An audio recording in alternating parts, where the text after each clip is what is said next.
In 2006, Andrew Miner's vision was to build an eco-resort and centre for marine conservation in Raja Ampat, a small archipelago off West Papua in Indonesia, the world's most biodiverse marine habitat. This is the story of how Andy has transformed a marine habitat terrorised by shark finners and dynamite fishermen into one of the most promising conservation programmes in the world. Andy is now campaigning to extend the protected area around the resort, but will he gain the support he needs to pull it off?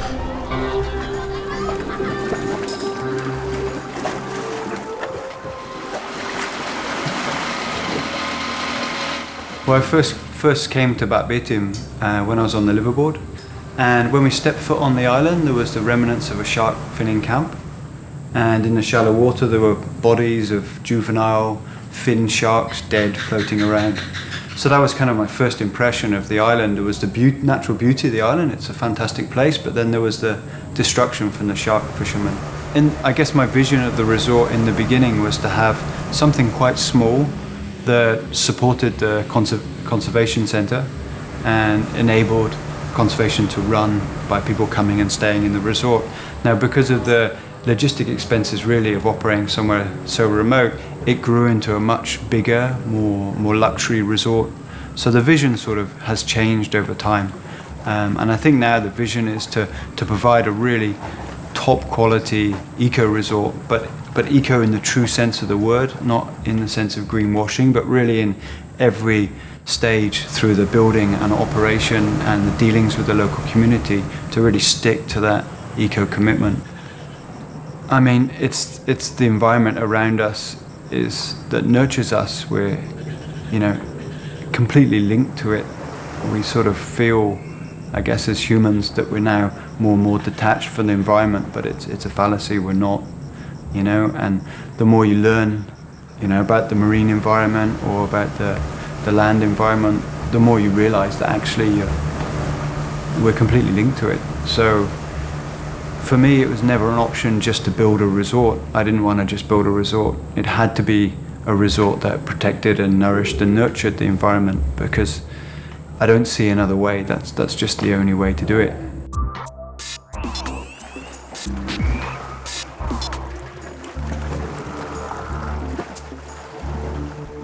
I was born in Cornwall in England, and I left England after university and was travelling around the world and started diving in Asia, working as a dive guide, then an instructor. And over a few years I moved to Indonesia and had my own liveaboard and spent some time diving around Indonesia, and eventually moved into Raja Ampat, which is in the far east of Indonesia, and decided I wanted to start a resort, wanted to move on land, and so I built Missile Eco Resort. Once we negotiated the lease, or during the time we negotiated the lease for the land, for the island, at the same time we negotiated with the local owners to make a no fishing zone around the island, which was 425 square kilometres, to stop that sort of destruction that we saw on that first day from the shark fishermen. We have to keep patrolling every single day. If we don't, then already the fishermen start to encroach on our no-take zone. I think the other challenges are really communicating the message of what we're trying to do to the local communities effectively, and getting their buy-in and support. So yeah, those are two of the major challenges.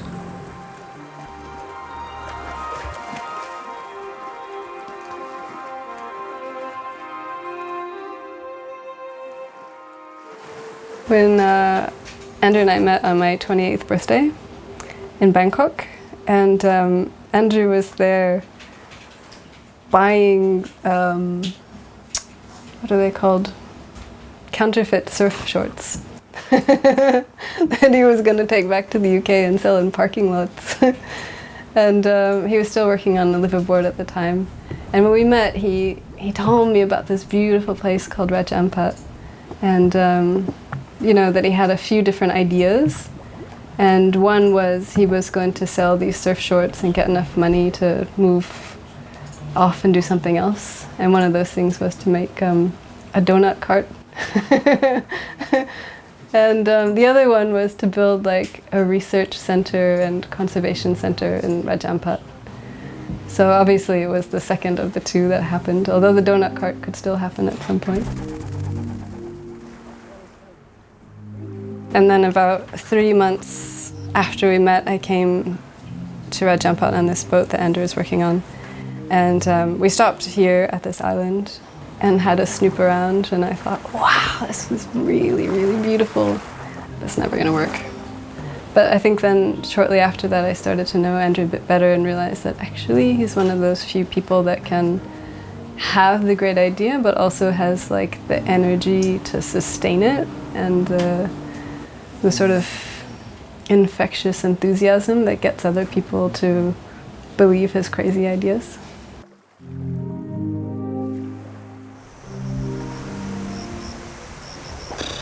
I mean, raising the money was probably the biggest challenge, certainly for me. It was very, very hard to do because we had no name, no reputation. We'd never done it before, so it was really kind of like getting blood from a stone at times. And because we slowly built up the investment all the way through the building period, it meant that we never had a reserve of money. So, you know, we could never really stock up on the stuff we needed. We just had to do it as the money came in. So it made it an extremely difficult way to build and extremely stressful. So they were two of the main challenges. You want some more? There's loads. Want some more? Water. We didn't have any water to start with. So there's no natural supply of water on the island, no wells or rivers. If we wanted water for building, we had a small speedboat. We'd take 4 200-litre drums, drive about 25 minutes to an island over here, and then park on the beach, and then take 20-litre jerry cans, walk through the jungle. We dug out a well in the soil. We'd like pull the water, fill up the jerry can, carry it all the way back through the jungle to fill up the drum. So it would take pretty much half a day to get 800 litres of water, and then we needed to use that water for the concrete. So we used most of the water for the concrete and a little bit for the cooking. And obviously in the end we actually didn't have much for washing or showering and stuff like that. So that was pretty tough. It was a lot of effort. So like how much of my personal life hasn't changed?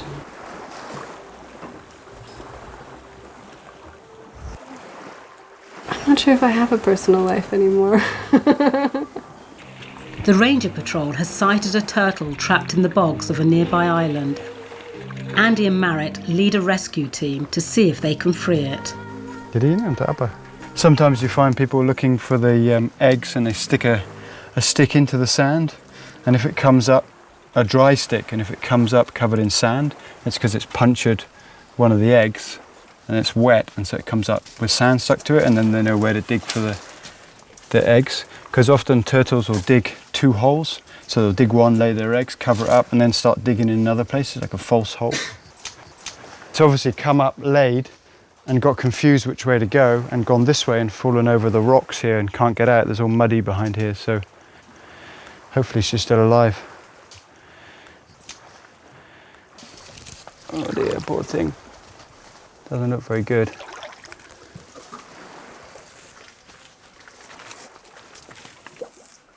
Oh, she's still alive. Yay! Look at that. Oh my God. God. Come on, come on, come on. Oh, oh, oh, oh, oh, oh, oh. Oh, oh, oh, oh. Watch your head. I might want to meet this head for light.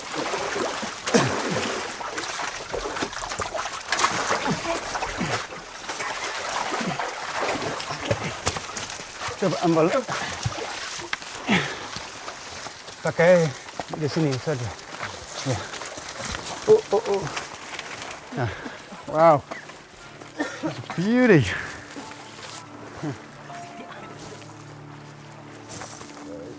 She must be more than 25 years old, because I think the greens only come up to lay when they're about 25 years old.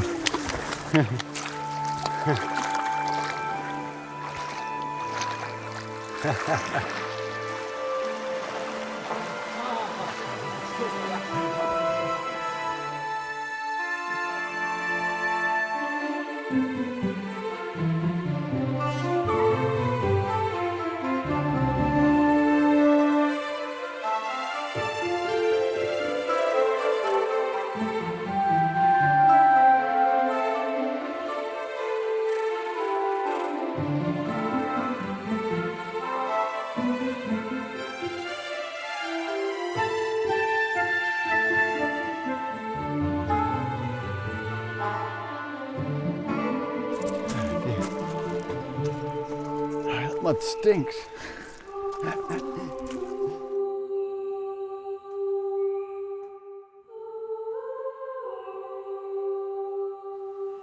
Since I started diving in this area, I dived in a group of islands called Daram Islands, and they're about 20-25 miles to the east of us. Every time I've been out there, there's big shark finning camps. Those are the camps where I've seen them cut up turtles, live turtles for bait. We've also found unexploded bombs there. There's evidence that there's dynamite fishing still going on. And so what we're trying to do is form an agreement with the local community leaders and raise the money to extend our no-take zone to include these islands to the east. And if we do so, it'll be very significant because joining those two no-take zones will create a protected area that's 1,220 square kilometers, which is roughly twice the size of Singapore.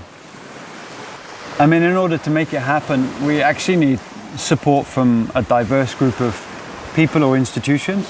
The first is obviously the local community. They're key to everything. So we've always been aware that we're just guests here.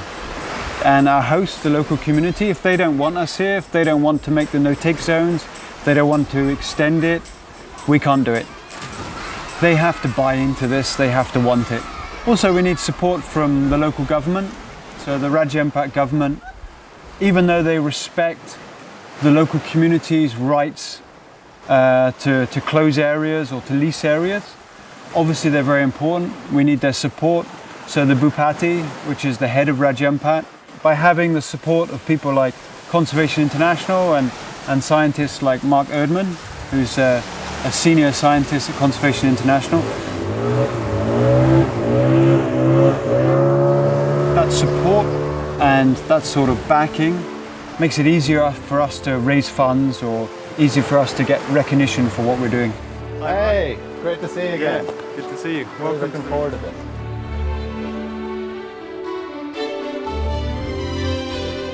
My name is Mark Erdman, and I am the Senior Advisor to Conservation International's Indonesia Marine Program. And my focus really is here in Raja Ampat and the general Papuan Bird's Head seascape. We have a large marine conservation initiative here with 6 marine parks that we're helping the government to manage. I've come to Misol Eco Resort for Fish Geek Week, which is just a little thing that we came up with. First of all, to give the guests at Misol Eco Resort a little bit of additional information about the fishes, the fantastic biodiversity here. At the same time, kind of a low-key fundraiser for the patrol system here. We've basically shown over the last 10 years that this area is the absolute epicenter of marine biodiversity for the planet. So more species of coral, fish, crustacean, snail than anywhere else on the planet. And yeah, that's certainly a good reason to be focused here, I think. If I compare what I see now in Raja Ampat to 10 years ago, one thing which is very positive is that with the gazettement of these new marine protected areas, new marine parks, including the concession which Misol Eco Resort is now managing, there's really been a tremendous bounce back in the fish life overall, and especially the sharks. When I first came in 1992 to Indonesia, my neighbors in South Sulawesi were busy shark finning here in Raja Ampat, and they would come back with piles of fins and tell me all of these stories about what an incredible place it was with all the sharks. And I really wanted to come back in '92, but that's how long ago they were really hammering this area. But the last really 5 years has seen a tremendous increase in the number of sharks, the number of bigger reef fishes, just because of this level of protection which is here now.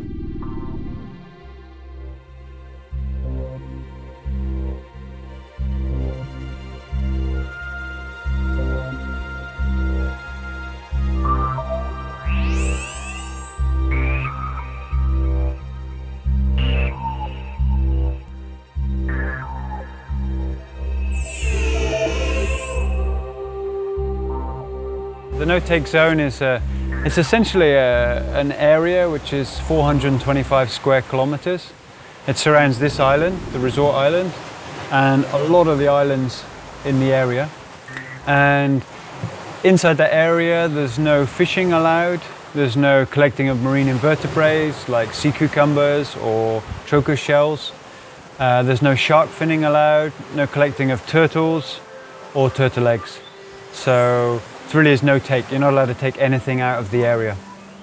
So our two main ranges, one is Pak Din, one is Rajak. They go out and essentially do a couple of different routes around our no-take zone and look for fishermen that have come in, either from the local community or from outside. We work very closely with the local community and their traditional system, especially when it's somebody from the local community that's fishing. You know, we make that report to the traditional leader, and the traditional leader calls them in and they deal with it with their own traditional village sanctions. So it's not necessarily just our authority, it's theirs. They, particularly the older generation, understand that if you close an area for fishing for a certain period of time, when you open it again, there's more fish. They understand that whole system of, it's really like crop rotation on land, but it's the sea. So you close one area and fish another area, and then you open this one and close that one. Because they've done that over hundreds and hundreds of years, they have a very good understanding of how that works. That's one reason why they respect it. Rajak was actually one of our first staff.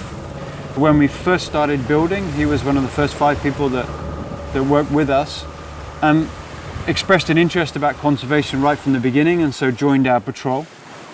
Din actually came to us because we approached the head of the village and the traditional leader and said, look, we're doing this not just for ourselves, but the patrol is to protect your area. So give us somebody that you trust to represent you, essentially, to be on the patrol. So they nominated Din. He's actually in the family of the traditional leader and the head of the village. And so it's his family that have the rights to this area, all the fishing rights, the rights to the reef and the land. So that's really important, because when the patrol's out and they're talking to, you know, one of the members of the local community, he's actually talking from a place of authority within that traditional system. So having key community members on the patrol is, I think, essential to the success of the patrol. Ya, yang mancing itu sudah dikurangi. Sudah mancing yang kita tahu persis yang sudah berapa orang yang sekarang ini sudah tidak bisa. Sekarang sudah betul-betul dia sudah mengaku dia punya kesalahan terhadap kita. Betul jaga untuk masa depan kita punya anak dan kita punya cucu, dengan yang masa kita masih hidup kita bisa makan hasil itu. Nah, sekarang dulu itu memang hasilnya bagus, tapi setelah masa-masa yang kita orang ini sudah dikurangi hasil sampai baru-baru yang kita pilih di sini 2 tahun, ya masyarakat bicara untuk Pak Din ini waktu yang masih kontrak itu dia masih kejar-kejar kita. Nah, terus setelah kita pilih di sini 2 tahun dia punya hasilnya, dia bilang, Pak Din, kita hasil di Babitim paling bagus. Nah, itu kita senang. Dan saya di sini, saya start kerja di sini sebagai karyawan bangunan. Setelah itu saya mulai dengan ranger, saya patrol. Dan saya banyak belajar dengan patrol sampai ke Bali. Dan saya buat semua dengan patroli di Bali, dan saya kembali ke sini. Saya kerja dengan patroli sampai sekarang. Ya, setelah sekian lama saya kerja di Misol Eco Resort, saya menganggap penting sekali Misol Eco Resort untuk saya dan masyarakat Misol. Kenapa? Karena Misol Eco Resort di dalam salah satu konsepnya, yaitu dia bukan hanya untuk mengejar profit atau keuntungan, tetapi dia menjaga lingkungan. Prinsip konservasi yang dia pegang itu yang buat saya sangat-sangat penting untuk saya dan masyarakat Misol. Saya pikir kalau seandainya Misol Eco Resort tidak ada di sini dan seperti yang pernah terjadi di daerah ini, sering ada nelayan dari luar yang masuk untuk curi hasil dengan bom, dengan potas dan lain-lain. Oleh karena itu, kalau saja tidak ada Misol Eco Resort di sini, saya pikir mungkin daerah ini ke depan mungkin sudah tidak ada hasil di daerah ini. Rajak's passion for conservation has led him to set up a floating library which visits 3 schools in the local area to supply books on conservation to the children.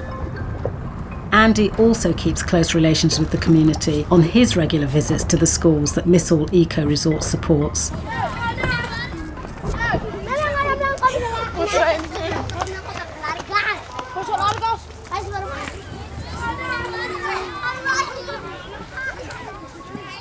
Yang ada 80. 80 sekarang. Iya, 80 anak. Kalau yang bantuan dari perusahaan itu kita khususkan untuk guru, bayar guru honor. Iya. Iya. Untuk mendidik 80 anak peserta didik yang kita tampung. Dan berapa guru? Sementara kita di sini 5. 5 guru. 5 guru. Oke. Ya. Pegawai negerinya 2 yang difasilitasi oleh pemerintah, dan yang 3 kita honor.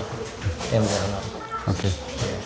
I mean, it's a perfect opportunity, especially with the library, to bring in information about conservation and about the reefs, and just to generally get the kids educated about the impact of what they do and excited about the environment which they live in. And it's the same with the teachers. If we don't have teachers, there's no education. It's absolutely essential. There's 80 kids in the school, and there's 5 teachers. There's only 2 teachers that are paid by the government and 3 that are paid by us. So with only 2 teachers and 80 kids, they would never learn anything. So at least it's a chance that they can break up the classes and learn stuff about the environment. Jadi kalian suka buku-buku yang ada di sini? Suka ya? Jadi mau lagi? Mau. Yeah, they like them and they want more of them. Great. Oke, ya kita cari lagi untuk besok ya. Terima kasih Eco Resort. Oke, sama-sama. Oke, sudah. Ayo, let's go. Kita jalan-jalan di kampung ya. Kita mau jalan-jalan di kampung. Bisa antar. The local communities are run by village chiefs who are known as kapalas. Andy goes to speak to the kapala in charge of the area where he wants to extend his no-take zone. Ya, karena selama ini dengan adanya kegiatan Misol Eco Resort di Babitim itu memberikan suatu pengalaman bagus kepada masyarakat. Sehingga dengan demikian, kalau Misol Eco Resort dipertahankan untuk dia kembali lagi ke Pulau Daram untuk diprotek, itu juga cukup bagus sekali, dan masyarakat juga akan memperoleh manfaatnya. Manfaat daripada itu, terutama kita kan sudah berupaya untuk kalau bisa dalam jangka waktu tertentu masyarakat bisa diberi kesempatan untuk mengambil hasil laut dan sebagainya. Dan kemudian untuk menjaga lingkungan itu supaya jangan orang luar itu mereka masuk dengan sendiri untuk merusak lagi lingkungan untuk kesekian kalinya lagi. Dan itu tidak boleh. Kami masyarakat di sana di Misol itu tidak setuju kalau memang dari luar itu mereka. Itu milik kami dan kami mau untuk betul-betul untuk kami sendiri dan kemudian untuk demi kebaikan masa depan. Untuk demi ekspos ke dunia luar.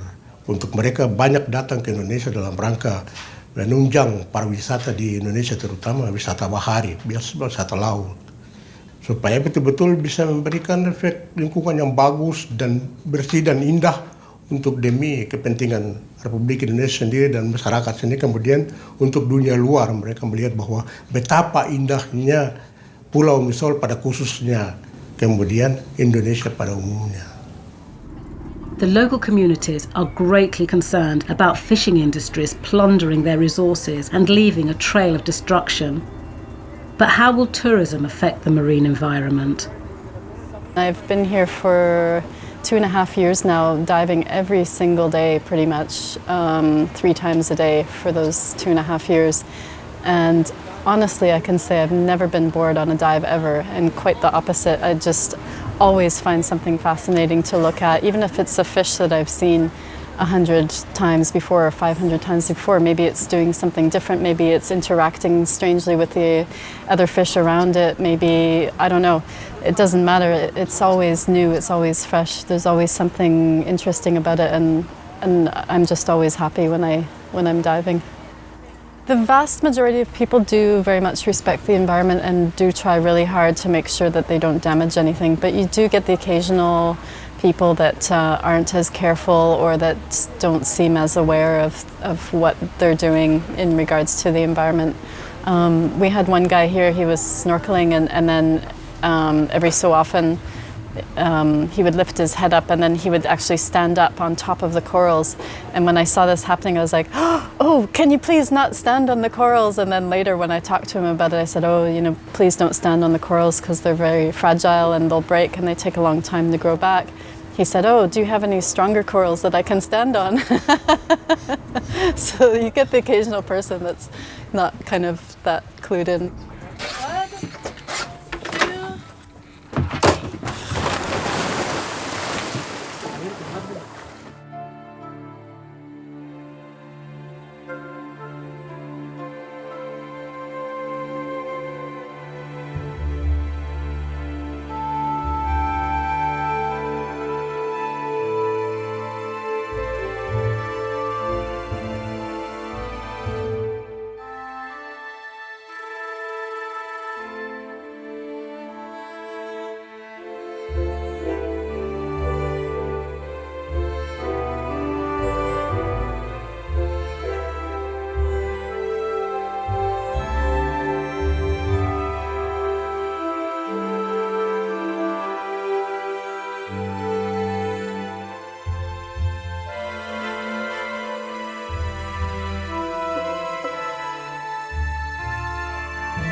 While the tourists enjoy their dive, Andy's called out with the ranger patrol to pursue an unidentified boat that has entered the no-take zone. Okay, we've just seen the boat. We're just coming up to it now. Not sure whether it's the dynamite fishing boat or normal fishing boat, but we'll pull it over and then we'll go and check the paperwork and then we'll pull back in. Over. Okay, over now.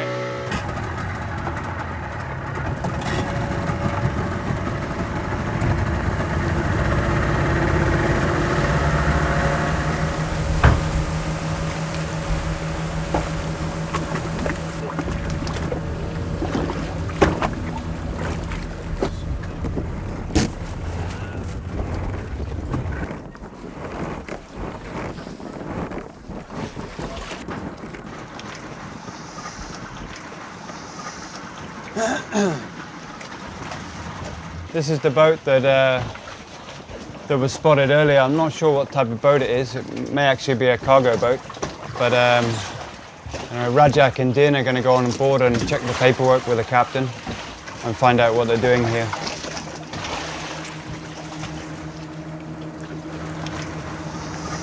Every boat that comes through the area, whether we know they're a fishing boat or a cargo boat, we always stop them. So we have a system of forms. You know, when we come up to a boat, there's a standard operating procedure. So we check all their paperwork, and obviously if they're not fishing in the area, they're just passing through or something like that, then we just inform them of the area, which is the no-take zone, so then they know. because often boats that are passing through, they don't know. If they are fishing in the area, then we give them a warning and we fill out a form which they sign. So then we have proof that they were in the area, and then we just ask them to leave. And then if they're a repeat offender, then we have the proof in the forms with their signature and with the photos we take to then process them with the police or with the village elders. So the captain's saying that they're not fishing. They're actually a cargo boat from Seram, which is 60 miles to the south of Annotekso, and that they're actually just passing through with some cargo, probably for the local village or something like that. We got a report from one of the diving boats last night. They'd seen somebody in the area that we want to make our extension no-take zone in the Daram Islands. They were diving out there yesterday, and they saw a boat that they think was dynamite fishing. I guess what they saw was the dead bloated fish on the surface, and they tried to, as they came closer to the boat, then it sped off, so it certainly looked like it was doing something illegal. And I mean, dynamite fishing is really, really destructive practice. It not only kills a lot of fish, but it basically destroys the coral in an area. And really, it's not acceptable for anyone or the local communities. They don't like dynamite fishing because, you know, once you've blasted an area, then you're just left with a completely infertile rubble patch of reef where the fishing is no good anymore. So for the local people, it's just destroying their reef. So yeah, it really makes me angry. But shortly after they let the boat go, the Ranger Patrol discover a fish floating on the surface of the water. It seems to have been discarded by the fishermen.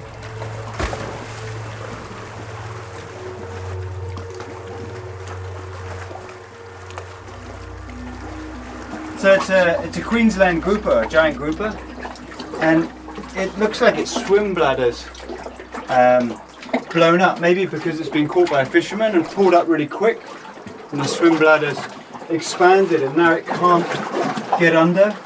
So we're trying to let the air out of the swim bladder. Looks like it's really badly sunburnt here. So we're just trying to make... Not big enough. Quite a small one. Hopefully it lets out enough air so it can go down again.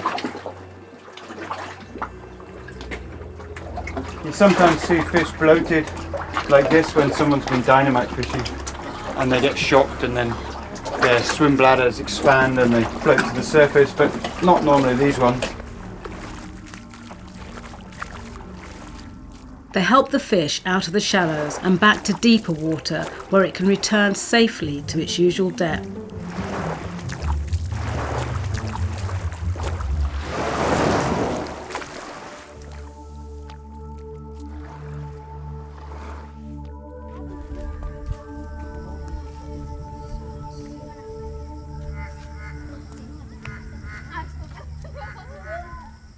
We basically decided to make an orchard on the island because of the miles and the difficulty of getting like fresh produce here.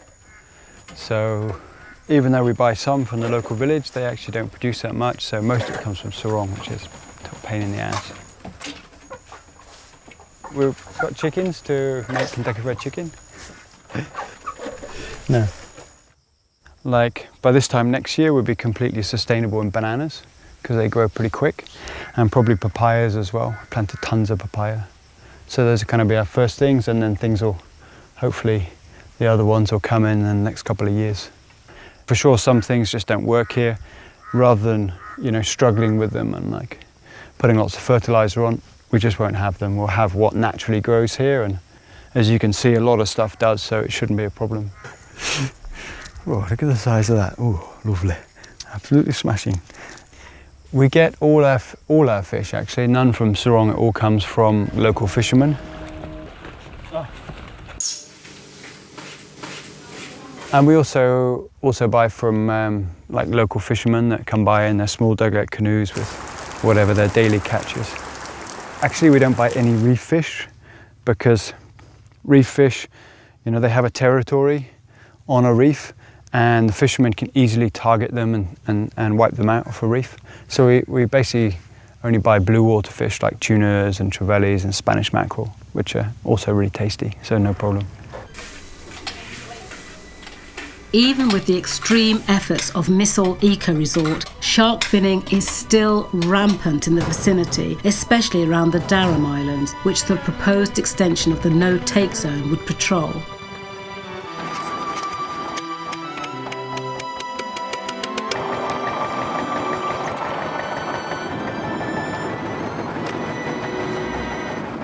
Using nets to fish for sharks means that many other marine creatures are pointlessly killed. Having no value for these fishermen, the turtle is useless and is thrown back into the sea. As many as 73 million sharks are killed each year just for their fins. In Tokyo, a bowl of shark fin soup costs up to $100 and is regarded as a symbol of wealth and status.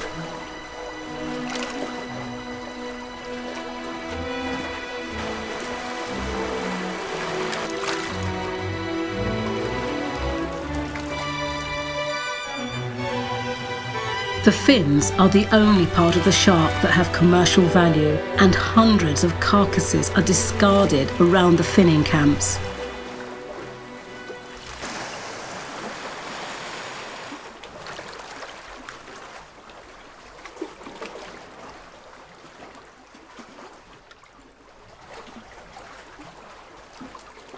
To ensure their bait is fresh, longline fishermen catch sharks using meat that they cut from live turtles.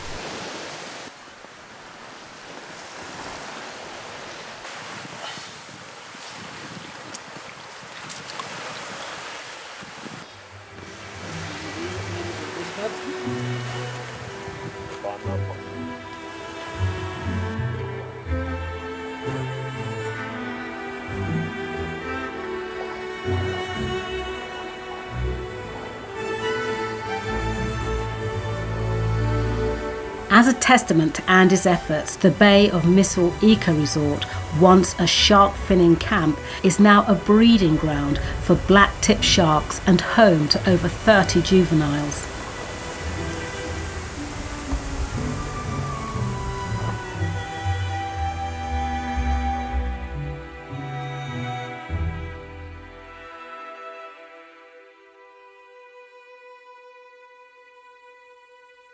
Andy goes on a dive with Mark to help him with his marine research.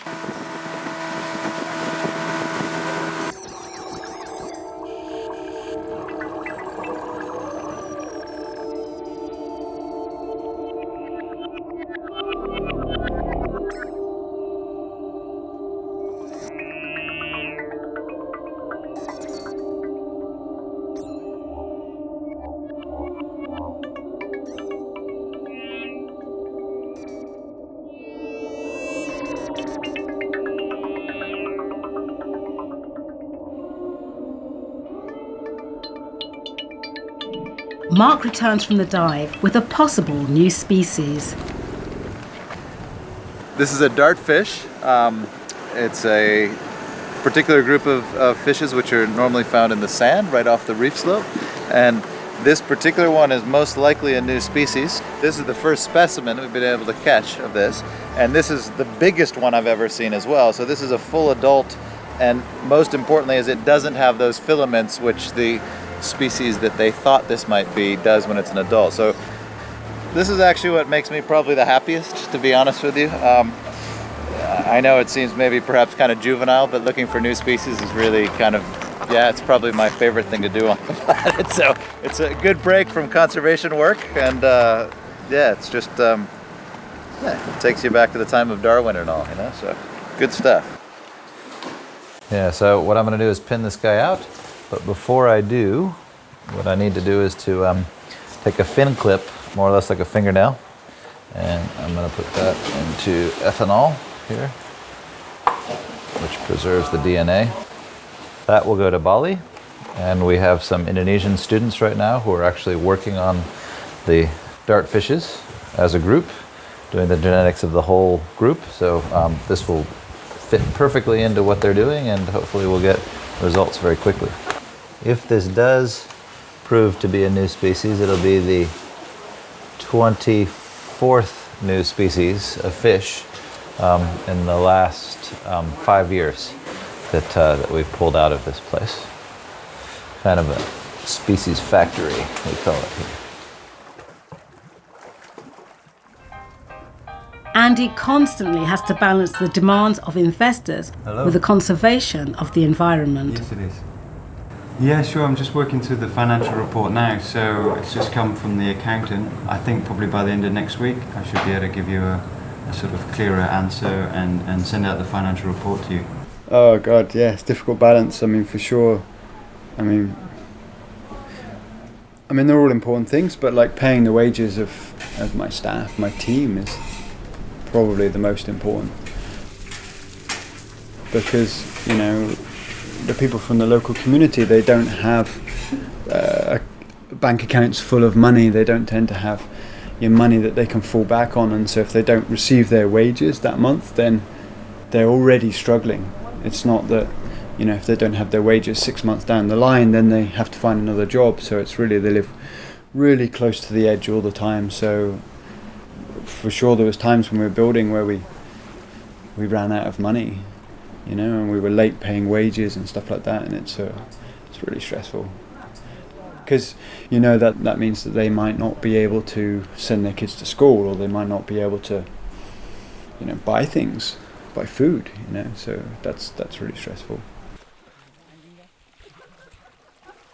I've seen sharks dead on the reef, I've seen turtles being cut up, and I know that if we're not out there patrolling, those people are going to come back and going to be raping and pillaging the reef, so it's just not really an option for me not to do that. And you see that, and you have a shareholder sort of screaming about all this money that we're spending on the patrols and protecting the area, and that we shouldn't be doing that. We should need to focus on the business. It's a nightmare. Sometimes it's really stressful. Yeah, it's really a nightmare. Because people don't really, unless you live and work here and are trying to do something here, you really have no idea how difficult it is to do stuff. And the sort of work we do is very, very focused, so there's nothing lost in administration.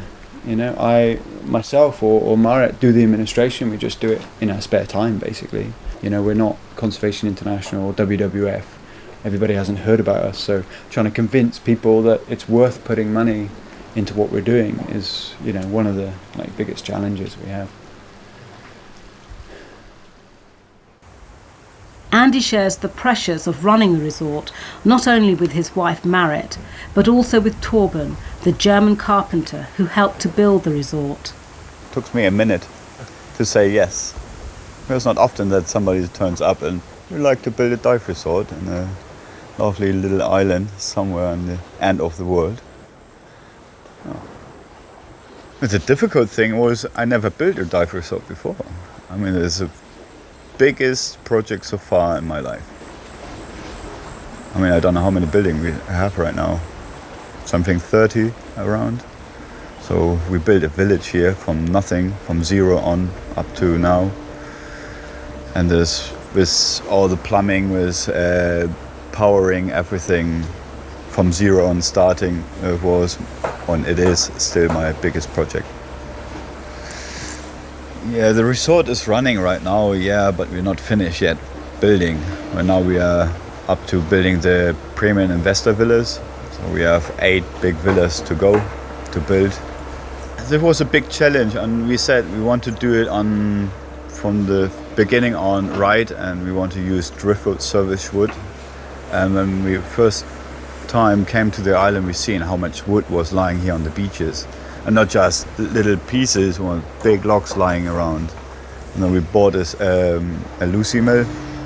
It's a big sawmill where you can build around the big logs, and we cut here in this area about, let's say, 50% of the wood what we use here in this area. And now the sawmill is staying in Seram. It's an island 80 miles from here to the south, and there the beaches are covered in driftwood.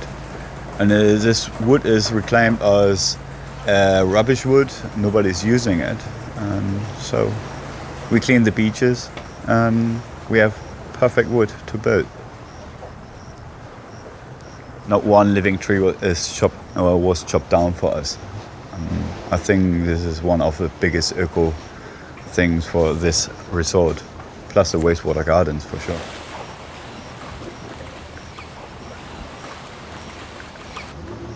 This is a wastewater garden, so it's where we treat all the shower water and the toilet water to clean it. So there's naturally occurring bacteria on the plant's roots that live in this garden. And the water comes out of the shower into the septic tank and it overflows into the garden. The bacteria breaks down all the dirt in the water, and then what comes out the end is actually clean.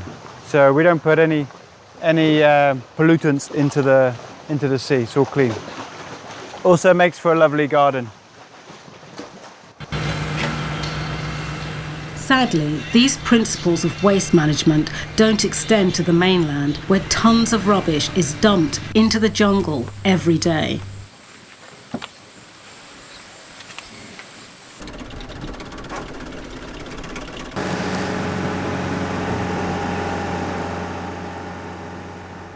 The only thing that's recycled is the food.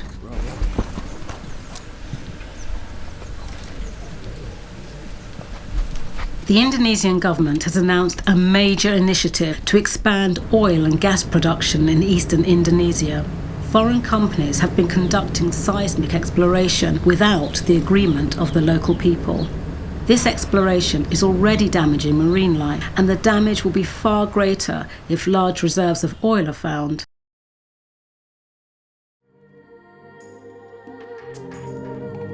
So we're going to go to this little village called Fole. It's on the north of Misol. And there's a meeting there that the local church has organized. It's some kind of environmental awareness meeting. And 3 of our local staff are really keen to go, so we're going to go with them and support them. And apparently the Bupati is going to be there, and maybe the head of tourism and the head of the fisheries department.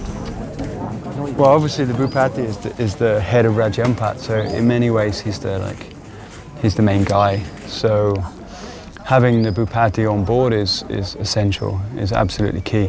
I mean, at the end of the day, it's, you know, what the Bupati says goes.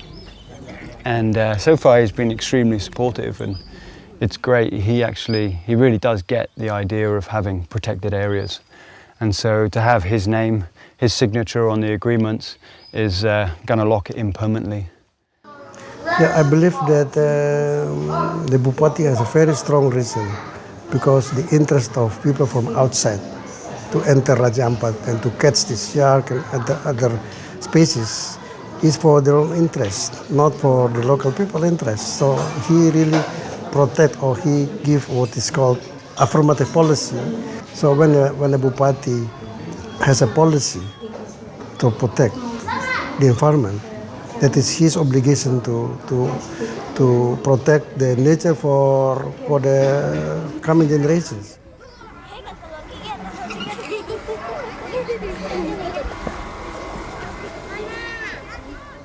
The area, like I said before, it's owned by the local communities, and so it's with them that we make the lease agreement, and it's with them that we kind of get the rights to protect and patrol the area. But still, we need the support from the local government, obviously, because that's the level of administration above. So from the fisheries, the head of fisheries is really important, because, you know, if we don't get buy-in and agreement from them, then they're going to continue issuing licenses, which are going to be in conflict with the area we're trying to protect.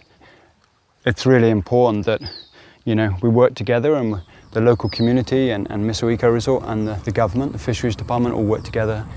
And then the fisheries department, when they issue fisheries licenses, they have an exclusion zone. So they might issue a license for someone to fish in South Misol, but then inside that license it will say except in these no-take zones, and then it's clear for the fishermen as well. Admittedly, it's difficult for people who say, well, look, I fished here all my life, my father fished here, my grandfather fished here, why can't I fish here? You know, I mean, it's a valid question. But you know, it's something we just have to work through with the local community, explaining the importance of these no-take zones for keeping the fisheries high quality and productive, you know, and actually having a no-take zone, you know, 25 to 30%. If you have 25 to 30% of a fishing area as a no-take zone, it's actually more productive for the fishermen just fishing that 75% than if you fish the whole area. So it's kind of a difficult concept for most people to get because, you know, intuitively it doesn't really make sense. But, you know, once you get into it and you look at, you know, how the fish spawn and how they produce, it's very clear and the evidence is really there. So it's trying to get that message across, you know, that this isn't anti-fishing. You know, it's actually protecting this resource for the local community and for the fishermen and for everybody.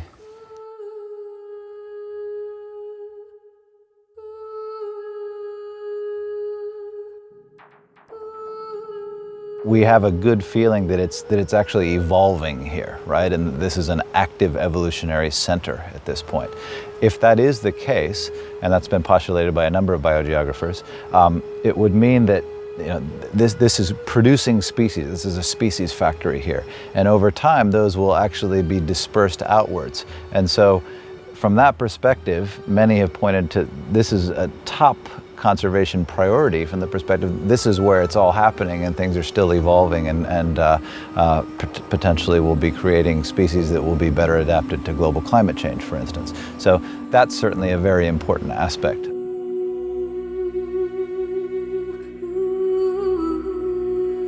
Raja Ampat's network of 7 marine protected areas, which together protect close to 1.2 million hectares of the most biodiverse reefs on the planet, is the first such network in Indonesia and the largest network of marine protected areas in Southeast Asia.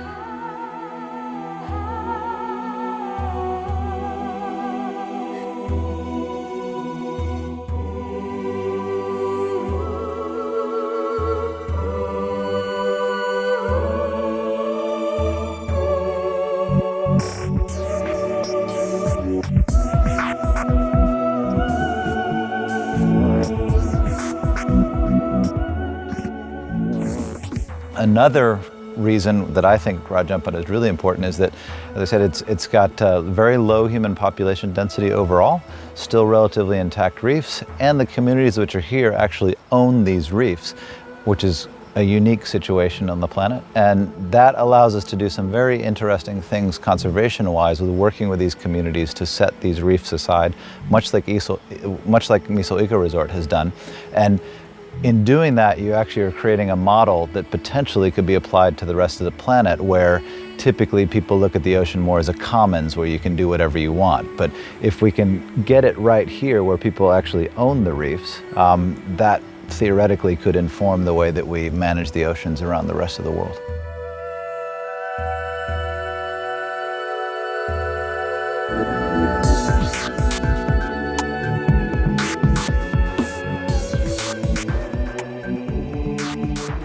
But the Indonesian government plans to make Raja Ampat a province, which means increasing its population to more than 5 times its present size with a major transmigration program. Not only would this render the indigenous people a minority in their own ancestral lands, it would also make the demand on resources unsustainable.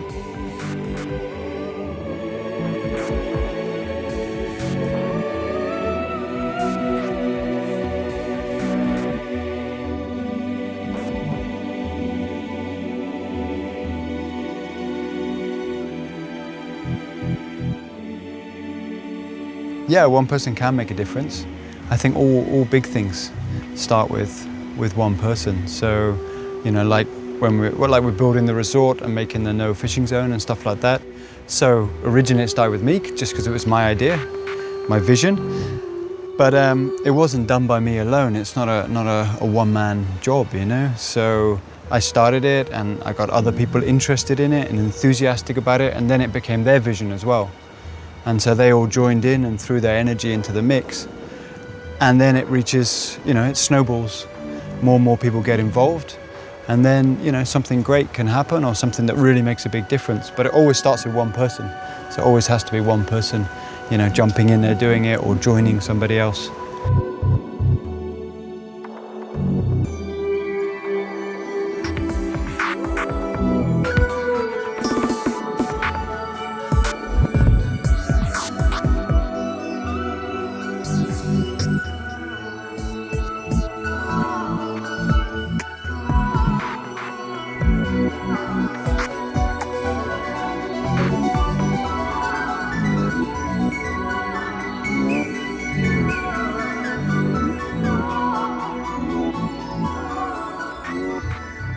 The world is going to become a better place by the efforts of individuals working against all odds to make something happen in individual places. I think that big organizations have a place, but really the huge strides forward are typically made by single individuals that are committed in a almost maniacal way to making something happen. Marine tourism in Raja Ampat has been growing at a rate of 30 to 45% a year for the past 5 years. As a marine protected area, tourists are now charged a fee to enter Raja Ampat, and in 2010, this alone earned more than $230,000 for conservation and community programs.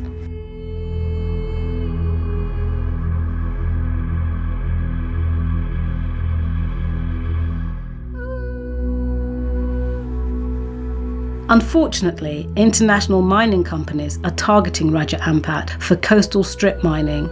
7 of these mines were opened in the mid-2000s.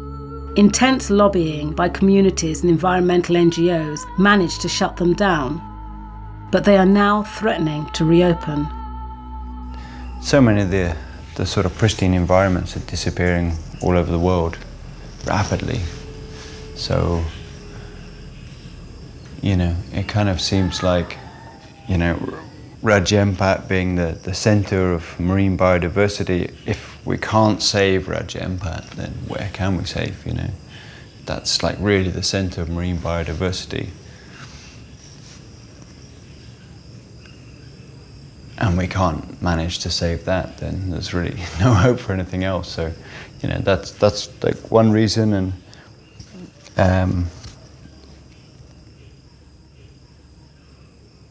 I think another reason is maybe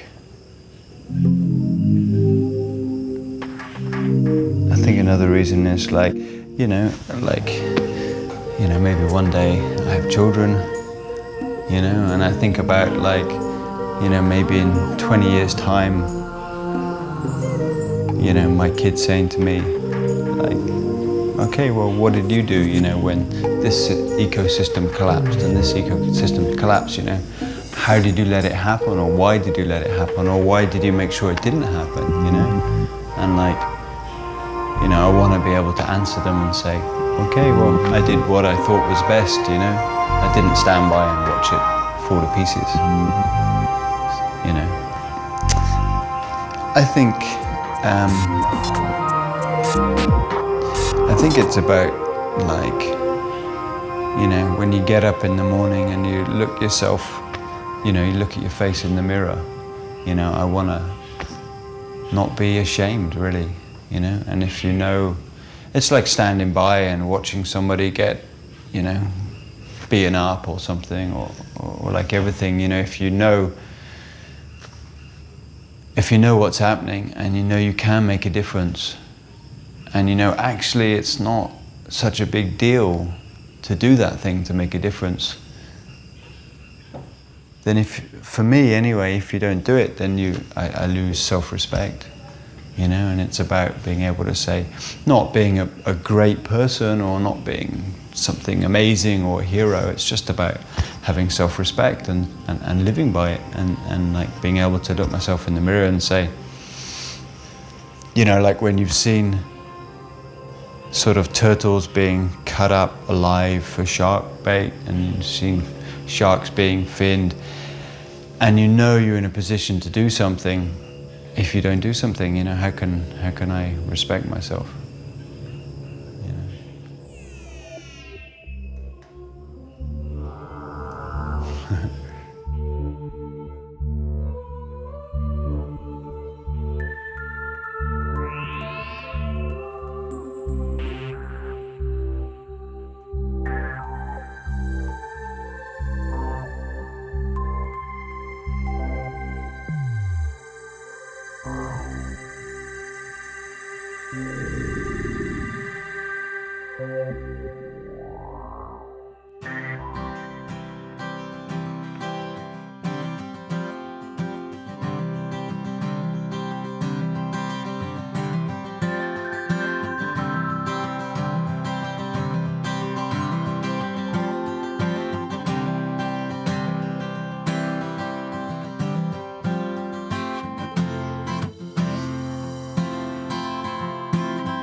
7 years ago, if I was to dive here, it really looked like it was, you know, going down that slippery slope like most of the rest of the reefs in Southeast Asia. But these last 7 days of diving here, you know, every single dive, seeing sharks and Napoleon wrasse and grouper, it's a tribute really to these people here at Misolika Resort.